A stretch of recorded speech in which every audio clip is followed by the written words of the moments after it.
సర్వశక్తి నీడను విశ్రమించువాడు. ఆయనే నా ఆశ్రయము, నా కోట, నేను నమ్ముకున్న నా దేవుడు. నేను యెహోవాను గూర్చి చెప్పుచున్నాను. వేటకని ఊరుల నుండి నిన్ను విడిపించును. నాశనకరమైన తెగులు రాకుండా నిన్ను రక్షించను. ఆయన రెక్కల కింద నీకు ఆశ్రయము కలుగును.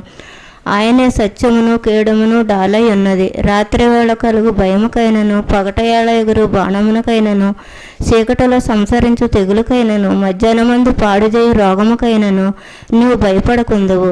నీ ప్రక్కన 1000 మంది పడినను, నీ కుడి పక్కన 10,000 మంది కూలినను అపాయము నీ వద్దకు రాదు.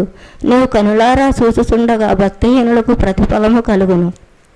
యెహోవా నీవే నా ఆశ్రమని, నా దేవుడమని నివాసస్థలముగా చేసుకున్న నా దేవుడు.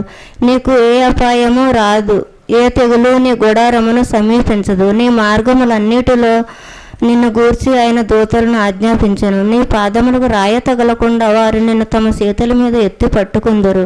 నీవు సింహములను, నాగుపాములను త్రొక్కుదువు, కొదమ సింహములను, భుజంగములను అనగత్రొక్కుదువు. అతడు నన్ను ప్రేమించుచున్నాడు గనుక నేను అతన్ని గనపరిచెదను.